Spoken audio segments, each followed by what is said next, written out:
Hello student, ये video specially उन student के लिए है जो BSc maths honours, physics honours या केमिस्ट्री ऑनर्स कर रहे हैं। अगर आप बीसीए या बीएससी आईटी या फिर बीटेक कर रहे हैं और आपके सिलेबस में प्रोबेबिलिटी एंड स्टैटिक्स है तो इस क्लासेस को आप कंटिन्यू कर सकते हैं। और वो भी स्टूडेंट जो नेट जेआरएफ का तैयारी कर रहे हैं और या फिर किसी स्टेट के पीसीएस एग्जामिनेशन का पेपर को तैयार कर रहे हैं और उनका ऑप्शनल पेपर मैथ्स है, या फिर यूपीएससी एस्पायरेंट जिनका ऑप्शनल पेपर मैथ्स है। अगर आप अपने बेसिक मैथ्स के कॉन्सेप्ट को स्ट्रॉन्ग करना चाहते हैं और मैथ्स को इजीली और सिस्टमैटिकली समझना चाहते हैं तो ये क्लासेस आपके लिए परफेक्ट है। मेरा नाम संदीप और आप देख रहे हैं मैथ्स विद संदीप भट्ट। चलिए शुरू करते हैं। आज के इस क्लास में हम लोग प्रोबेबिलिटी का डेफिनेशन पिछले क्लासेस में देख चुके थे और प्रोबेबिलिटी का एक एग्जांपल भी सॉल्व किए थे। आप ये मान करके चलना वो एग्जांपल आपके एग्जाम में तो नहीं पूछा जाएगा, लेकिन ये बेसिक आपका ठीक किया जा रहा है। ठीक है, अगर आपका बेसिक ठीक होगा ना तो हम कुछ भी बतलाएंगे तो वो आप समझ पाओगे। और किस स्टूडेंट का कितना अच्छा कौन सा पेपर होता है मेरे को थोड़ा बहुत आइडिया है। हम उसी के अकॉर्डिंग आप लोग के लिए क्लासेस रिकॉर्ड कर रहे हैं या क्लासेस आप लोग के लिए बना रहे हैं कि अगर आप ऑनर्स लिए हो, मैथ्स ऑनर्स लिए हो या किसी भी क्लासेस में हो और आप इस लेक्चर को देख रहे हो तो आप इससे कनेक्टेड रहो। तो चलिए आज के क्लास को हम लोग स्ट्रांग से समझना चाहते हैं, स्ट्रांगली।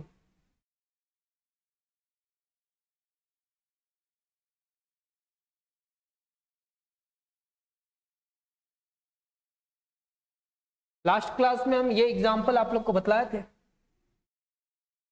आज हम बोले भी हैं कि आप लोग को कुछ थ्योरम बतलाएंगे। यहां पे क्या कहता है, in a single throw of two dice, दो डाई का बात किया जा रहा है। Find the probability of obtaining a total 8। जब दो डाई को थ्रोन करेंगे तो सैंपल स्पेस 36 होगा और हम लोग ये पिछले क्लासेस में सीख चुके थे, पिछले क्लासेस में। In a single throw of two dice, in a single throw of two dice, dice में कितना पॉसिबल आउटकम होता है, 1 2 3 4 5 6।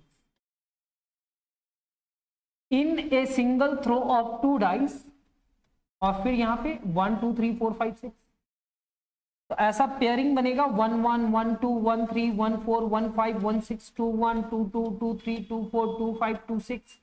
ऐसे करके टोटल कितना हो जाएगा, the total number of possible outcome is 6 into 6 is equal to 36। दस number of S sample space में कितना एलिमेंट होगा, 36। ई क्या है, find the probability of obtaining a total 8। तो E हमारा है event of getting a total of 8। तो 2 6 1 6 तक में दोनों को ऐड करने से 8 नहीं आ रहा, 1 और 6 7 आ रहा है। उससे पहले वाला नंबर तो होगा ही नहीं 8। तो हम लोग कहां से स्टार्ट करेंगे, 2 6 3 5 4 4 5 3 6 2, इतना ही एलिमेंट होगा, यानी कि इसमें कितना एलिमेंट हुआ, 5। मेरे को टोटल जो सम करने के बाद, दोनों डाई को सम करने के बाद जब 8 आए तो उसका प्रोबेबिलिटी निकालना है, यानी कि probability of E is equal to number of E divided by number of S. Sir मेरा मेन फोकस ये नहीं है कि आपको ये सिखला दे, ये तो आप 11 12 में सीख करके आया, ठीक है, 9 10th में सीख करके आया, 9th में नहीं 10th में सीख करके आया है, लेकिन फिर भी हम थोड़ा काम कर रहे हैं वैसे स्टूडेंट के लिए जिनका थोड़ा और इंटरेस्ट बढ़े। और आज इसमें थ्योरम बतलाएंगे तो मेरे को कुछ भी ना बतलाना पड़े। यहां पे कहता है 20 cards are numbered, 20 cards are numbered from 1 to 20। 20 card है और 20 कार्ड में नंबर्स लिखे हुए हैं, कहां से कहां, 1 to 20। कितना, 1 से 20। one card is then drawn at random. वहां से एक कार्ड निकाल लिए. What is the probability that the number on the drawn card is? पहला प्राइम नंबर, दूसरा ऑड नंबर, तीसरा मल्टीपल ऑफ 5 और फोर्थ में नॉट डिविजिबल बाई 3. तो सर टोटल सैंपल स्पेस क्या होगा? 1 2 3 4 5 6 7 8 9 10 11 12 13 14 15 16 17 18 19 और 20. सर उस बॉक्स के अंदर में जो कार्ड डाले हैं ना,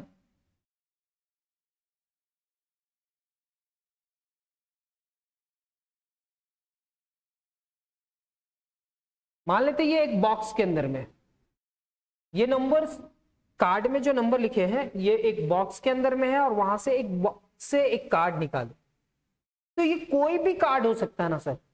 तो ऑल पॉसिबल आउटकम को हम लोग सैंपल स्पेस कहते हैं. अब इनमें से प्राइम नंबर कौन कौन सा है?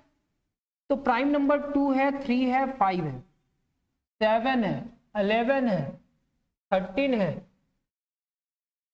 17 है और 19. तो यहां पे देखना सैंपल स्पेस में 1 to 20 लिखा है, नंबर ऑफ एस 20 है और प्राइम नंबर में क्या लिखा गया है? 2 3 5 7 11 13 17 और 19. अब इसको काउंट किया होगा 1 2 3 4 5 6 7 8 और टोटल पॉसिबल आउटकम कितना है? 20. तो 8 डिवाइडेड बाई 20 और इसको जब फैक्टर किया, निकाला, सॉल्व किया तो 2 डिवाइडेड बाई 5 आ गया. यहां पे कहता है ऑड नंबर, तो यहां से यहां के बीच में ऑड नंबर क्या आएगा? 1 3 5 7 9 11 13 15 और 17 19. तो ये टोटल नंबर 10 हुआ और 10 को कितना से डिवाइड करा? 20 से, तो 1/2 हुआ, मल्टीपल ऑफ 5. अब इस नंबर में मल्टीपल ऑफ 5 क्या होगा? 5 10 15 और 20. मल्टीपल ऑफ 5 4 एलिमेंट हुआ, 4 को 20 से डिवाइड करेंगे तो इतना प्रोबेबिलिटी. फिर कहता है कि नॉट डिविजिबल बाई 3, जो 3 से डिवाइड ना होता है. तो 3 से कौन कौन सा डिवाइड होता है? 3 6 9 12 15 और 18, ये सारे डिवाइड होते हैं. तो कितना डिवाइड होते हैं? 1 2 3 4 5. तो कितना डिवाइड नहीं करता होगा? तो 15 6 डिवाइड होता है. तो कितना नहीं डिवाइड करता होगा? 14. तो 14 divided by 20 is equal to 7 divided by कितना? 10. हम ये मानते हैं कि ये आपको थोड़ा बहुत समझ में आया, ठीक है. चलिए अब यहां पे कुछ है, वो क्या है? अच्छा, ये 52 कार्ड्स के बारे में बताया गया है. मतलब एक स्टैंडर्ड डेक में 52 कार्ड्स होता है और the cards are divided into 4 sweets, spades, clubs, hearts and diamond. ये दोनों रेड कलर का होता है और ये दोनों क्या होता है? ब्लैक कलर का होता है. जैसे आपका कार्ड इस टाइप का बना हुआ रहेगा ना, तो इसको हम लोग कहते हैं स्पेड्स. इस टाइप का जब कार्ड बना हुआ रहेगा ना, तो इसको हम लोग कहते हैं क्लब. इस टाइप का रहेगा ना, तो इसको हम लोग कहते हैं हार्ट्स. और ऐसा रहे ना, तो इसको हम लोग कहते हैं डायमंड. ये दोनों रेड होता है और ये दोनों क्या होता है? Black. Each sweet contains 13 card. ये हमारे पास 13 कार्ड होगा, ये भी 13 कार्ड होगा, ये भी 13 और ये भी 13 कार्ड्स होगा. विच आर, जिसका नाम क्या है? एस. कुछ नंबर्स कार्ड होते हैं जैसे 2 से 10 तक. पहला तो एस होता है और फिर 2 से 10 तक नंबर होता है. फिर जैक, किंग, नहीं, जैक, क्वीन, किंग. तो अगर काउंट करेंगे तो एक नंबर फिर 10 है, तो 1 से 10 और 3 13. जिसमें फेस कार्ड बना हुआ रहता है, इसमें किसी किसी का फेस बना हुआ रहता है. यहाँ पे गुलाम का, यहाँ पे बेगम का और यहाँ पे बादशाह का. मतलब राजा, रानी और उनके गुलाम का photo. Jack, queen, king. Face card jack queen king, since each set of 3 face card, अब मान लेते हैं इसमें 3 फेस कार्ड होगा, इसमें 3 फेस कार्ड होगा, इसमें 3, इसमें 3, तो टोटल 3 4 जा 12 फेस कार्ड होगा।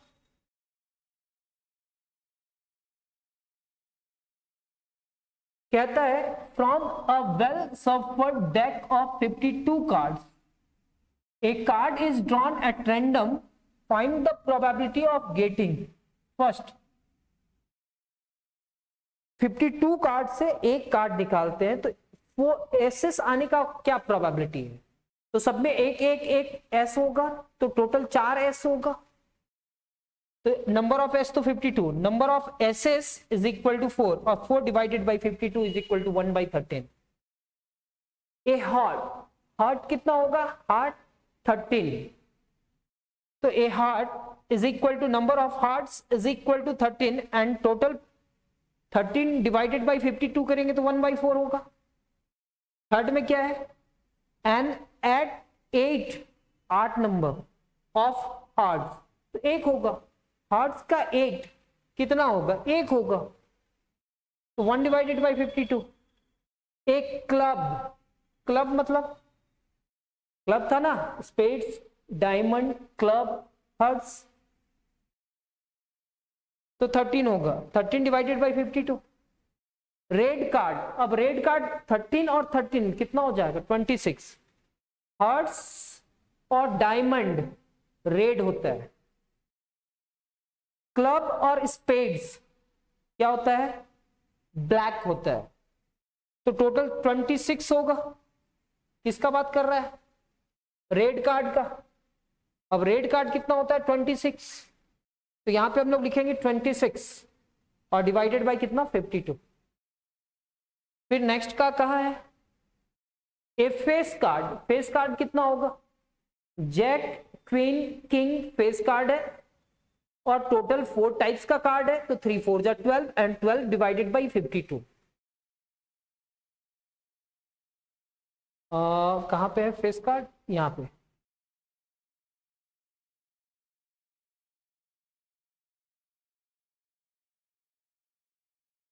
यहां पे 12, यहां पे 12,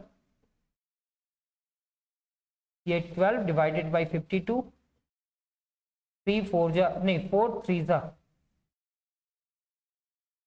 एंड 4 1 जा 4 3 जा,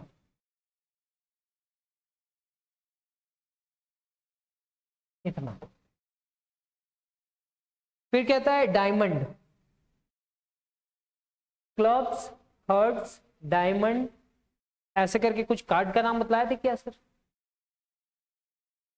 देखो सबसे पहले बताया थे स्पेड्स, फिर क्लब, फिर हार्ट्स, फिर डायमंड। डायमंड कितना होगा, 13, कितना है, 13 डिवाइडेड बाय 52। जैक, अब जैक में 4 टाइप का कार्ड जैक होगा, स्पेड्स भी होगा, हार्ट्स भी नहीं, स्पेड्स डायमंड हार्ट्स और नहीं, spades club hearts and diamond. तो एक जैक यहां पे होगा, एक जैक यहां पे होगा, एक जैक यहां, एक जैक यहां, तो टोटल 4 होगा, तो 4 डिवाइडेड बाय 52। ब्लैक कार्ड, तो स्पेड्स और क्लब ये ब्लैक होता है और दोनों में 13 13 है, तो टोटल 26 डिवाइडेड बाय 52, यानी कि 26 divided by 52 is equal to 1/2। Sir अब थ्योरम आया सर। इतना चीज समझने के बाद ये सारे थ्योरम्स आपके ग्रेजुएशन में टीचर्स बतलाएंगे कि इसका रिजल्ट ग्रेटर देन और इक्वल टू 0 होगा, इसका रिजल्ट 0 होगा और इसका रिजल्ट 1 होगा। तो एक बार प्रूफ करके देखते हैं। Let S be the sample space of a random experiment. S क्या है, सैंपल स्पेस किसी रैंडम एक्सपेरिमेंट का, और ई उसका एक इवेंट है। तो अगर इवेंट है तो उसका इवेंट का जब प्रोबेबिलिटी निकालेंगे तो ग्रेटर देन और इक्वल टू 0 होगा। कैसे सर, अगर मान लेते हैं यहां पे इस एलिमेंट में, इसमें अगर कोई 3 ही एलिमेंट है और मान लेते हैं इसमें 6 एलिमेंट है, तो ये तो निगेटिव कभी नहीं हो सकता ना। और ये सैंपल स्पेस भी निगेटिव नहीं हुआ। तो जब हम इसको सिंप्लीफाई करेंगे तो इसका रिजल्ट 0 के बराबर हो सकता है, 0 से बड़ा होगा हमेशा। ठीक है, 10 to 30 मिनट्स।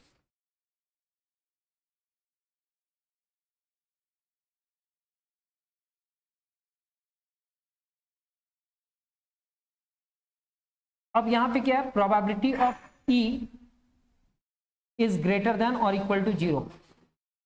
अब मान लेते हैं एक स्टेट है सर जिसमें सैंपल स्पेस 1 2 3 4 5 6, हम बोले कि एक डाई को फेंके और 7 आ जाए। तो ये जो हम सोच रहे हैं कि 7 आ जाए, आएगा कभी नहीं आएगा। तो उस सेट को हम लोग एम्प्टी सेट कहते हैं, जिसको पाई कहते हैं।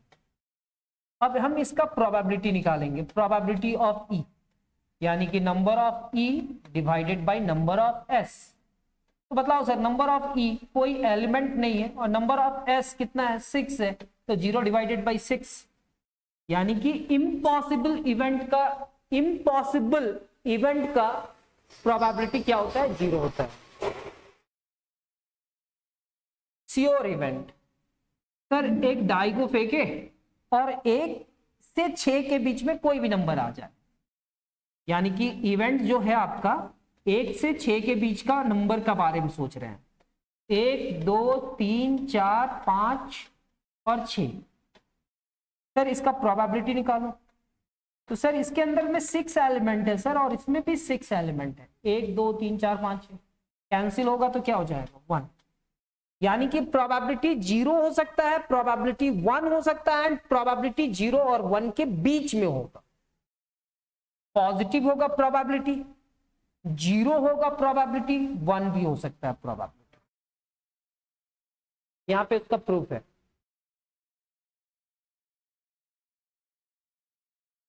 यहां पे कहता है if E1 and E2 are mutually exclusive event. Mutually exclusive मतलब, म्यूचुअली एक्सक्लूसिव का मतलब हुआ कि E1 में जो एलिमेंट है और E2 में जो एलिमेंट है, वो दोनों में कोई भी कॉमन एलिमेंट नहीं है। ये जब दोनों का इंटरसेक्शन निकाले, अलजेब्रा ऑफ इवेंट्स, जब दोनों का हम लोग इंटरसेक्शन निकाले तो कोई भी कॉमन एलिमेंट नहीं मिला। ठीक है, यानी कि probability of E1 intersection E2 is equal to क्या हो जाएगा, 0। म्यूचुअली एक्सक्लूसिव बतलाया सर, इसीलिए इतना बेसिक समझा रहे थे हम लोग। तो नंबर ऑफ क्या लिखेंगे, प्रोबेबिलिटी है ना सर, तो इसको हम लोग लिख सकते हैं number of E1 intersection E2। Yes sir, और यहां पे क्या होगा, नंबर ऑफ एस। सर इस पूरे टर्म का एलिमेंट क्या है, 0, और यहां पे मान लेते कुछ एलिमेंट है, तो 0 डिवाइडेड बाई इतना इज इक्वल टू कितना हो जाए। अगर E1 और E2 म्यूचुअली एक्सक्लूसिव इवेंट है तो इसका प्रोबेबिलिटी कितने के बराबर होगा, 0 के बराबर होगा। That is probability of E1 intersection E2 is equal to कितना, 0।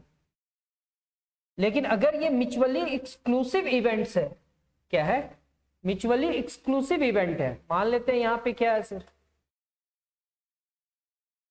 1 2 3, E2 क्या है सर, 3 नहीं होगा सर, क्योंकि इस म्यूचुअली एक्सक्लूसिव है। यहां पे 4 5 और 6। ठीक है,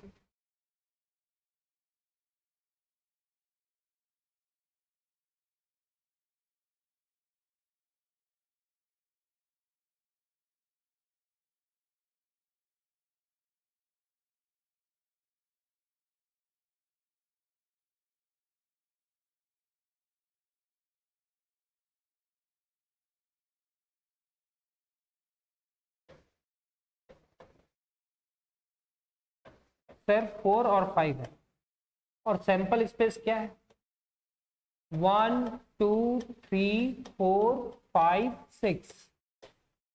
म्यूचुअली एक्सक्लूसिव तो है सर, क्योंकि दोनों में कोई कॉमन एलिमेंट नहीं है, इंटरसेक्शन इसका 5 होगा। तो सर इसका यूनियन का प्रोबेबिलिटी क्या होगा, यानी कि probability of E1 union E2 का प्रोबेबिलिटी क्या होगा। तो probability of E1 plus probability of E2 के बराबर होगा। कैसे सर? तो ये और ये दोनों को यूनियन करेंगे तो 1 2 3 4 5 होगा, यानी कि टोटल एलिमेंट 5 होगा। नंबर ऑफ इतना का जो है एलिमेंट इतना होगा और टोटल सैंपल स्पेस में कितना है 6।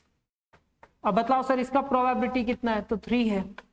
और डिवाइडेड बाय कितना है सर? टोटल 6। सर इसका एलिमेंट कितना है सर? 2 और डिवाइडेड बाय 6, एलसीएम लेंगे तो कितना होगा सर? 6। 3 और 2 को जोड़ दो ना सर, तो ये 5/6 होगा क्या? यस सर 5/6 होगा।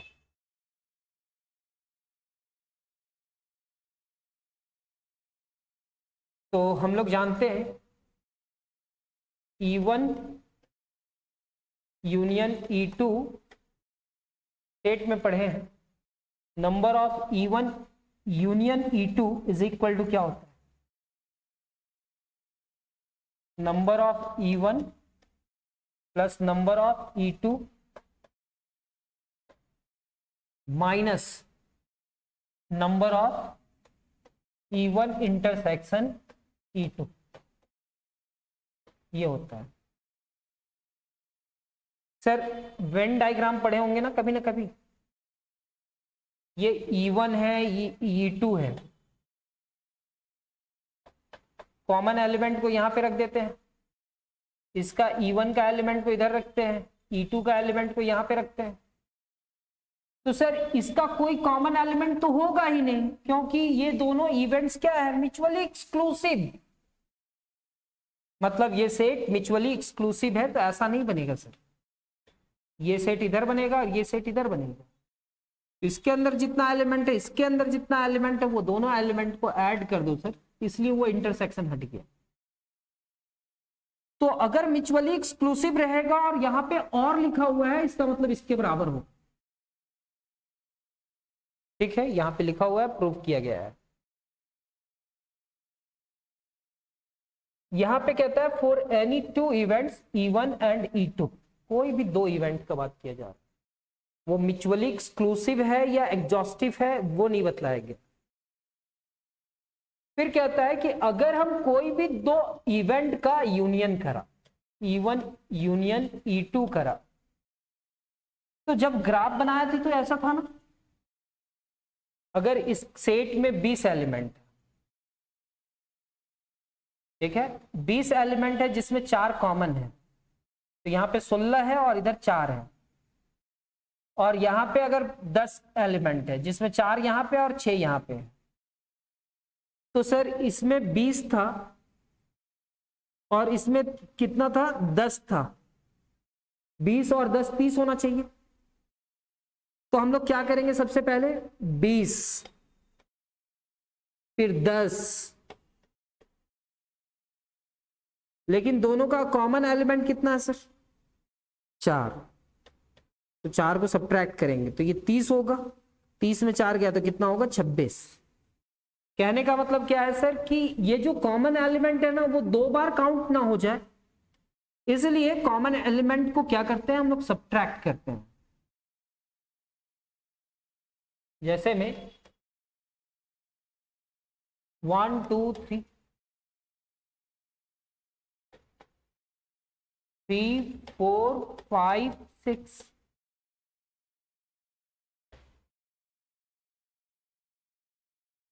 हो सकता है कॉमन एलिमेंट होगा तो वहां पे रखेंगे। तो दोनों में कॉमन एलिमेंट क्या दिखा? 3, तो यहां पे रख दिए। इधर रख दिए 1 2 और इधर क्या लिख दिए?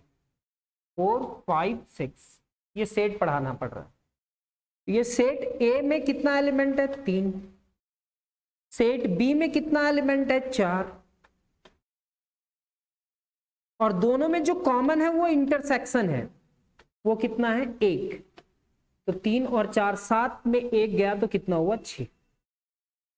काउंट कर लीजिए, कॉमन एलिमेंट को 2 बार काउंट नहीं करना है, 2 और 1 3, 3 और 3 6। ठीक है, अगर म्यूचुअली एक्सक्लूसिव नहीं होगा तो कहीं ना कहीं ओवरलैप कर रहा होगा। ठीक है सर।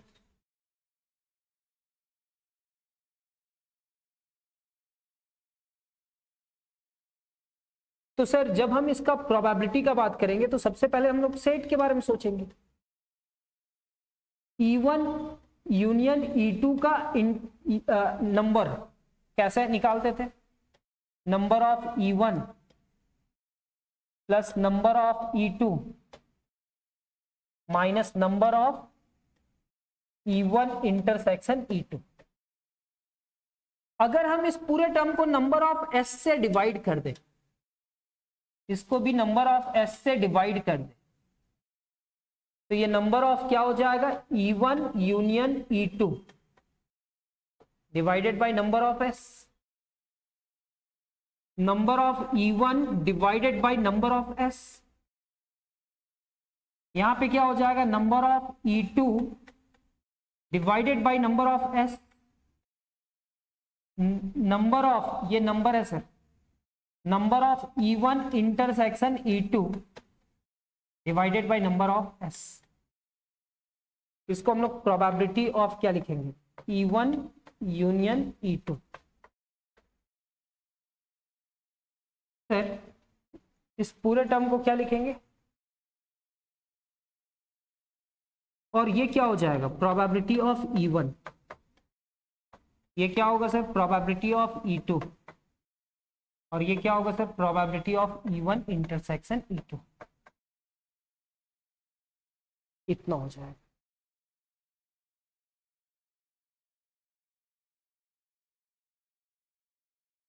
तो जब म्यूचुअली एक्सक्लूसिव होगा तो क्या लिखेंगे? ये दोनों का सम इतना ही के बराबर।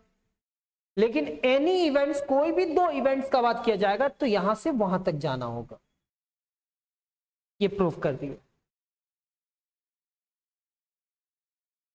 अब यहां पे कहता है for any 3 events E1 E2 E3, कोई 3 इवेंट्स है तो प्रोबेबिलिटी ऑफ इसका सम कितने के बराबर होगा? 1 2 3, तीनों को जोड़ेंगे, फिर इसका कॉमन एलिमेंट को घटाएंगे, इसको घटाएंगे, इसको घटाएंगे और फिर प्लस कर देंगे इसके सारे कॉमन एलिमेंट।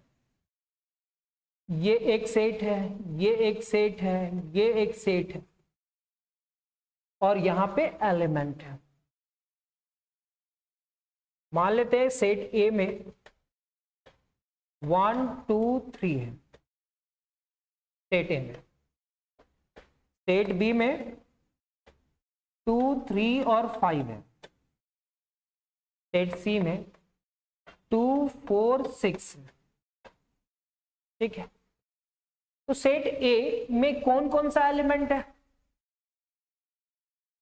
तो सर 1 2 3 है, तो हम पहले 1 2 3 ना लिख करके 1 लिख दिए। क्यों सर? क्योंकि 1 और कहीं पे है नहीं। ये सेट बी है और ये क्या है? सेट सी है। अब देख रहे हैं बी और ए में कॉमन क्या है? तो बी और ए में 2 कॉमन है और 3 कॉमन है। 2 और 3 कॉमन है, लेकिन 3 इधर नहीं है तो यहां पे 3 लिख दिए। ठीक है, ठीक है। और ये जो 2 है ना वो तीनों में कॉमन है, तीनों में कॉमन है तो यहां पे लिख दिए। अब ये सेट ए का बाउंड्री देखिए, सेट ए का बाउंड्री में 1 2 3 आया क्या? कहां कहां पे फिल करना है बस ये सोचिएगा।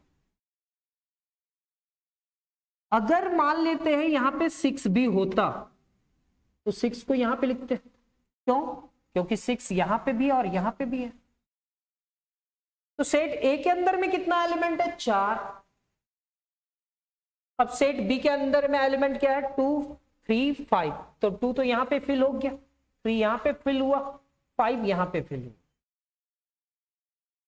मान लेते हैं कि इसमें हमारा पास 4 भी होता। क्या होता? 4 भी होता, तो 4 को यहां पे फिल करते हैं। यहां पे 2 4 6 तो हो चुका है सर, लेकिन हो सकता है कि यहां पे क्या हो जाता? 7 हो जाता। मान लेते 7 हो जाता, 7 और 9 हो जाता, 7 और 9। ये 7 है और ये क्या है? 9। तो सर ये सबका सम कितने के बराबर? यानी कि probability of E1 union E2 union E3 का सम कितने के बराबर हो? तो सबसे पहले बोला कि प्रोबेबिलिटी ऑफ E1, सर इसका रिजल्ट निकालो। तो टोटल एलिमेंट कितना है, तो इसमें कितना है, इसमें कितना है, टोटल 1 से 9 का नंबर का बात कर रहे हैं। और उसमें अगर हम सब्ट्रैक्ट करेंगे तो वो इसके बराबर हो। मतलब सर अब इस बॉक्स के अंदर में देखो ना कितना एलिमेंट है, 1 2 3 4 5 6 7 8, 8 तो है ही नहीं सर, तो यहां पे 8 लिख देते हैं और यहां पे भी 8 लिख देते हैं और 9 यहां पे रख देते हैं साइड में। तो इस सेट में टोटल 8 एलिमेंट है, ठीक है। और फाइनली पूरा नंबर कितना है, 9 है यूनिवर्सल सेट में, क्योंकि ये 8 है और वो एक अकेला उधर है।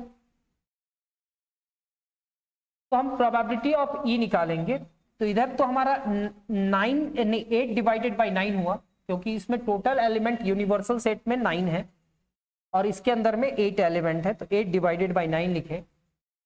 अब यहां पे क्या है, E1, E1 का वैल्यू कितना है सर, 4, कितना है 4। इसका वैल्यू कितना है सर, अभी 9 को भूल जाइए, यहां पे 8 है, यहां पे क्या है 4। इसका कितना है सर, E2 का, तो सर B का कितना है 4 है सर, 4 + 4।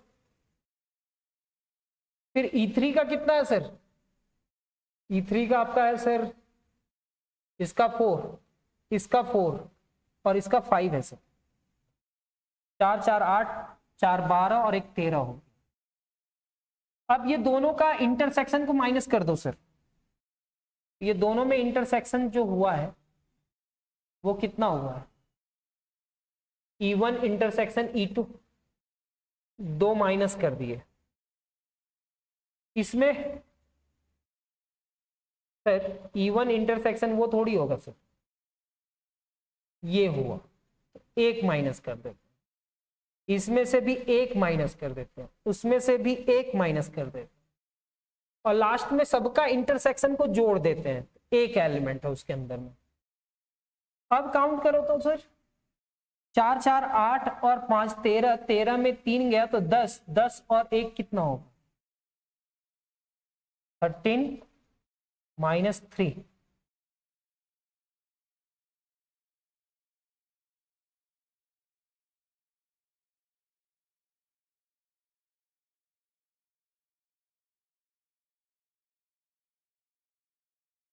$11।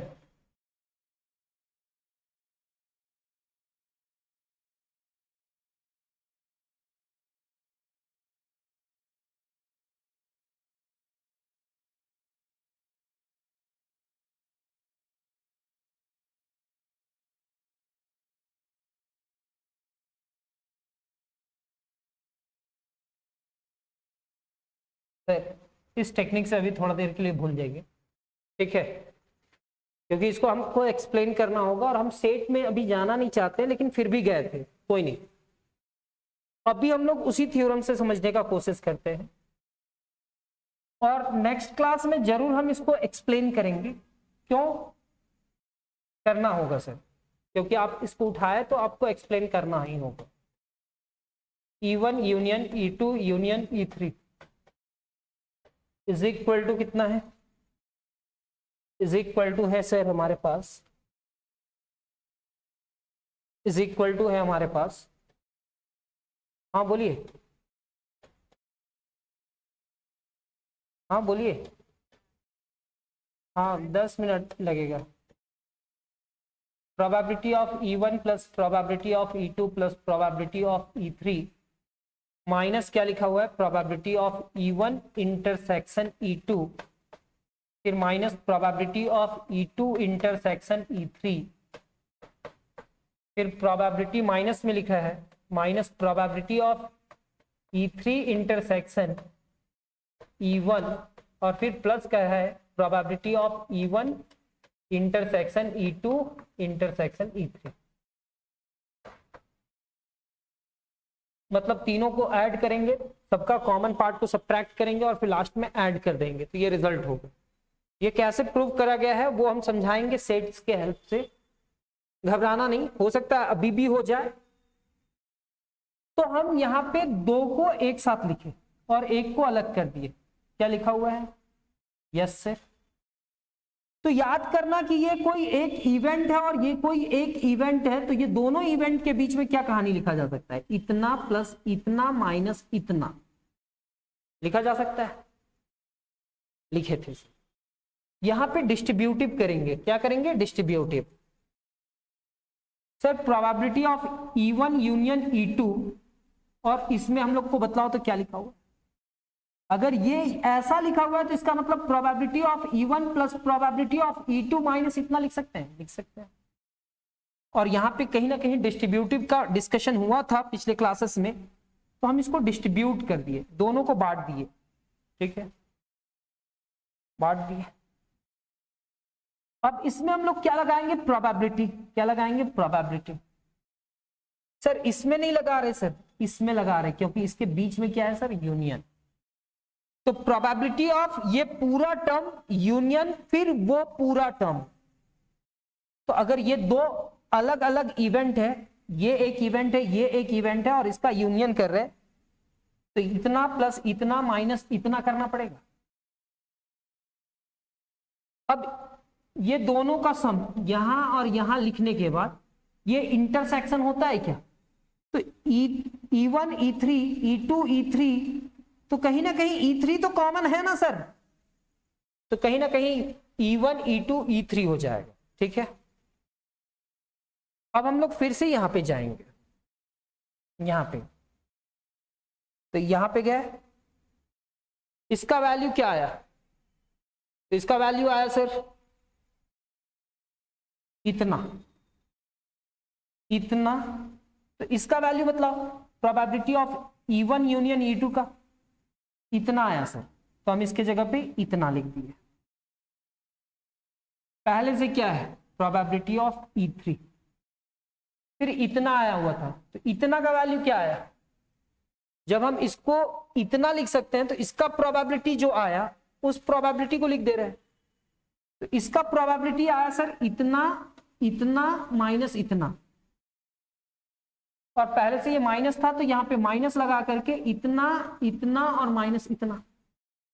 अब ये माइनस अंदर जाएगा सर, ये भी माइनस अंदर जाएगा सर, तो सर ये इंटरसेक्शन में भी हुआ, ये इंटरसेक्शन में भी निगेटिव हुआ, और वहां पे पॉजिटिव हो गया। टाइम थोड़ा ज्यादा लग रहा है, इसलिए हम इस चीज को बाद में भी प्रूव कर देंगे। अगर कहोगे तो अभी प्रूव कर देंगे, लेकिन वो 40 मिनट से ज्यादा हो जाएगा, और हम जानते हैं कि वो समझ चुके हो आप, लेकिन अगर कहोगे तो फिर भी सॉल्व करेंगे। चलो ठीक है, सॉल्व कर देते हैं। E1 union E2 union E3, यहां पे क्या लिखा हुआ है? Probability of E1 plus E1 plus probability of E2 plus probability of E3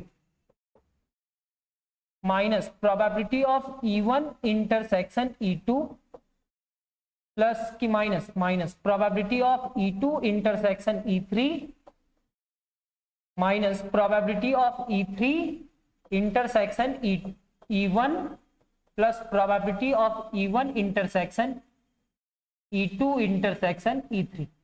ऐसे ही था ना? कोई नहीं, ये दोनों को एक साथ लिए। ठीक है, यहां पे लिखे E1 यूनियन E2 और यूनियन E3। ये कौन सा इवेंट है? एनी इवेंट है, म्यूचुअली एक्सक्लूसिव है या नहीं है हमको नहीं पता। तो क्या हम इसको लिख सकते हैं? Probability of E1 union E2 लिख सकते हैं, प्लस प्रोबेबिलिटी ऑफ E3 लिख सकते हैं, और माइनस प्रोबेबिलिटी ऑफ पहला टर्म ये है, तो E1 union E2 intersection E3। ठीक है, लिख दो। अब आप जानते हो कि फिर से यूनियन आ गया, तो इसके लिए क्या लिखेंगे? Probability of E1 plus probability of क्या लिखेंगे? E2, और माइनस क्या कर देंगे? Probability of E1 intersection E2। अभी सीखे थे सर थोड़ा देर पहले। यहां से पहले से क्या है, प्रोबेबिलिटी ऑफ E3। ठीक है सर, कहीं ना कहीं इवेंट्स में डिस्ट्रीब्यूटिव बतलाए थे सर, और डिस्ट्रीब्यूटिव को सॉल्व करेंगे तो ये माइनस बाहर हो जाएगा, ये इससे भी जाएगा और इससे भी जाएगा, यानी कि हमको क्या लाना है, हमको लाना है यूनियन बीच में, यानी कि probability of E1 intersection E3 फिर यूनियन E2 इंटरसेक्शन E3। तो इतना इतना, अब ये दोनों के फिर बीच में यूनियन है। ठीक है सर, तो यहां पे क्या लिखेंगे, probability of E1 intersection E3, probability of E2 intersection E3 और माइनस प्रोबेबिलिटी ऑफ ये सबका इंटरसेक्शन। तो मान लेते इसका इंटरसेक्शन E1 इंटरसेक्शन E3 और फिर इंटरसेक्शन E2 इंटरसेक्शन E3। तो भैया ये E3 तो 2 बार रिपीट हो गया ना, तो हम लोग इसको क्या लिखेंगे, E1 intersection E2 intersection E3। क्या अब भी भरोसा है कि नहीं है, इसको प्रूव किया जा सकता है? तो ये निगेटिव होगा, ये निगेटिव होगा और वो पॉजिटिव हो जाएगा सर, है भरोसा। ठीक है, यहां पे कहता है E1 और E2 दो mutually exclusive and exhaustive events हैं। ये हमारा मान लेते हैं 1 3 5 ऑड नंबर है, ये हमारा E2 2 4 6 है। क्या ये म्यूचुअली एक्सक्लूसिव है? यस सर, ये म्यूचुअली एक्सक्लूसिव है। क्या ये एग्जॉस्टिव है?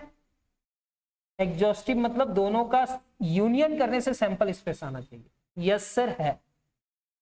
Since E1 and E2 are mutually exclusive, यानी कि दोनों का इंटरसेक्शन फाई के बराबर होगा, and since they are exhaustive, यानी कि जितने भी इवेंट्स होंगे सबका सम कितने के बराबर होगा, S के बराबर होगा। अगर हम इधर प्रोबेबिलिटी लगा दे, probability of E1 union E2, और यहां पे भी प्रोबेबिलिटी लगा दी, probability of S sample space का प्रोबेबिलिटी क्या होगा, प्योर इवेंट का प्रोबेबिलिटी कितना होगा, 1 बतलाए थे, और इसका रिजल्ट क्या होगा, मतलब म्यूचुअली एक्सक्लूसिव है तो कॉमन एलिमेंट तो है ही नहीं, तो प्रोबेबिलिटी ऑफ E1 और E2 इज इक्वल टू कितना हो जाएगा, 1 हो जाएगा। म्यूचुअली एक्सक्लूसिव और एग्जॉस्टिव इवेंट होगा तो दोनों का प्रोबेबिलिटी का सम कितने के बराबर होगा, 1। कहता है कि for any events E the probability of its complement is equal to इतना। अगर E है और उसका ये कॉम्प्लीमेंट का बात किया जा रहा है, क्या E का ऊपर में बार लगा देते हैं, तो ये दोनों के बीच में कोई भी कॉमन एलिमेंट नहीं होगा, यानी कि फाई होगा। और अगर ये फाई होगा तो ये क्या हुआ, म्यूचुअली एक्सक्लूसिव। लेकिन फिर हम जब इसका यूनियन करेंगे तो ये क्या हो जाएगा, एग्जॉस्टिव, क्योंकि ये सैंपल स्पेस के बराबर आएगा। यूनिवर्सल सेट सैंपल स्पेस होता है, अगर वहां पे इवेंट E 1 3 5 है तो कॉम्प्लीमेंट ऑफ E क्या होगा, 2 4 6 होगा। ठीक है सर, तो म्यूचुअली एक्सक्लूसिव और एग्जॉस्टिव इवेंट्स दिखा, तो अब इसमें हम प्रोबेबिलिटी लगा देते हैं। जब हम प्रोबेबिलिटी लगाएंगे तो ये नंबर प्रोबेबिलिटी ऑफ S हो जाएगा, यानी कि probability of E plus probability of E not is equal to 1 हो जाएगा, क्योंकि श्योर इवेंट का प्रोबेबिलिटी कितने के बराबर होता है, 1, यानी कि probability of E not is equal to 1 minus probability of E, इसके बराबर है ना sir. For any two compatible events E1 and E2, ये E1 है और E2 है, दोनों के बीच में डिफरेंस निकालने का बात किया गया। E1 और E2, ये E1 है और ये क्या है, E2 है, दोनों के बीच में क्या कॉमन निकालने का बात किया जा रहा है, डिफरेंस। तो जो कॉमन एलिमेंट है और जो इसका एलिमेंट है उसको हटा दो, E2 का जो कॉमन है और जो इसका एलिमेंट है उसको हटा दो, बचा हुआ सिर्फ ये वाला एलिमेंट का बात करा जा रहा है। तो कहता है फ्रॉम सेट थ्योरी हम लोग जानते हैं कि E1 minus E2, E1 minus E2 ये है, E1 माइनस E2, ठीक है। और E1 इंटरसेक्शन E2, तो ये वाला कॉमन पार्ट क्या है, E1 इंटरसेक्शन E2, ये वाला कॉमन पार्ट है, व्हाइट कलर से कर देते हैं।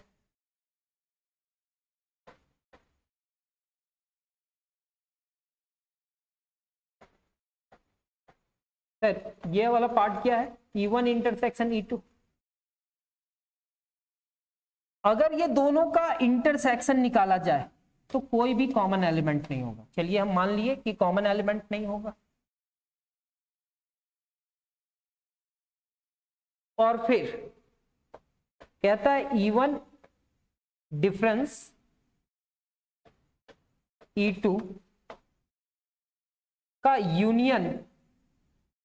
यूनियन अगर इससे करते हैं, E1 इंटरसेक्शन E2 के साथ करते हैं, तो वो किसके बराबर होगा, E1 के बराबर होगा। अगर इसके साथ यूनियन कर देंगे, ये एलिमेंट को इसके साथ जोड़ देंगे, तो वो E1 के बराबर हो जाएगा। किसके बराबर हो जाएगा, E1 के बराबर हो जाएगा। चलिए ये दो कंडीशन फिगर से तो समझ में आ गया, डायग्राम से, ये और ये दो स्टेटमेंट सही है, ठीक है। अगर हम यहां पे प्रोबेबिलिटी लगा दे, यहां पे क्या लगा दे, प्रोबेबिलिटी, तो हम तो समझ गए कि E1 को आप लिख सकते हैं E1 minus E2 union E1 intersection E2।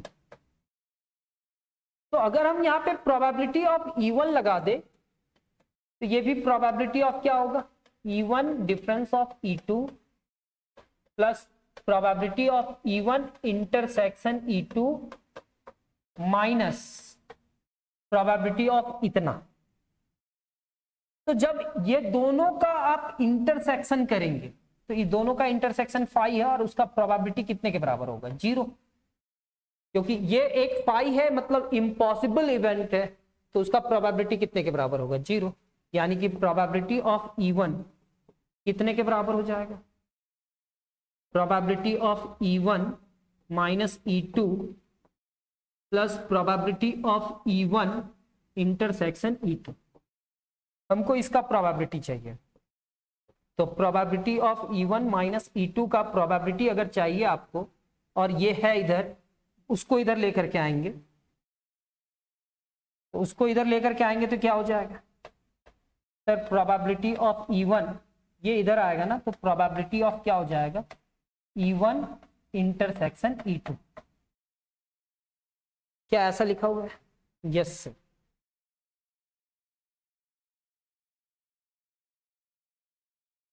अगर कोई E1 सबसेट है E2 का, तो इसका जब प्रोबेबिलिटी निकालेंगे वो लेस देन और इक्वल टू होगा प्रोबेबिलिटी ऑफ E2 से। सबसेट का मतलब समझते हैं ना, 1 और 2 सबसेट है किसका, 1 2 3 का, मतलब इसके सारे एलिमेंट यहां पे है। तो इसका जब प्रोबेबिलिटी निकालेंगे तो वो लेस देन और इक्वल टू होगा उसके प्रोबेबिलिटी से, ठीक है, इतना। तो इसको कभी प्रूव करेंगे या आप प्रूव कर लेना सर, ठीक है।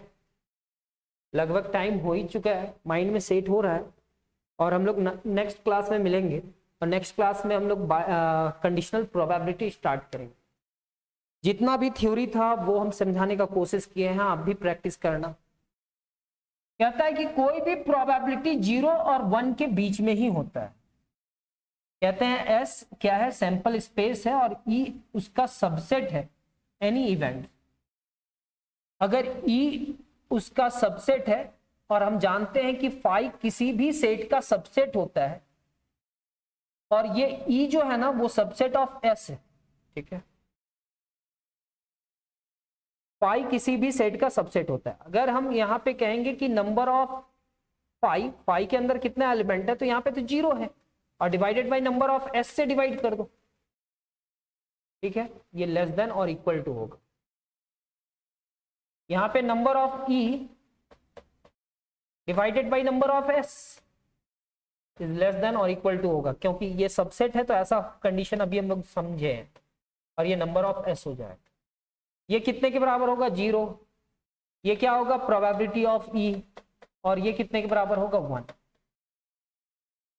उम्मीद करते हैं कि आज का क्लासेस में आपको बहुत ही मजा आया होगा, बहुत ही अच्छा लगा होगा, ठीक है। और आज का क्लास में इतना क्लासेस लेने के बाद आज जो क्लासेस आपको मिला है ये एक मेन क्लास है। अगर आपको वीडियो पसंद आया हो तो चैनल को सब्सक्राइब कर लेना, बेल आइकन को दबा लेना, ताकि आपको नए वीडियो का नोटिफिकेशन मिल पाए। मिलते हैं हम लोग नेक्स्ट क्लास में, तब तक अपना ख्याल रखिए। धन्यवाद। जय हिंद।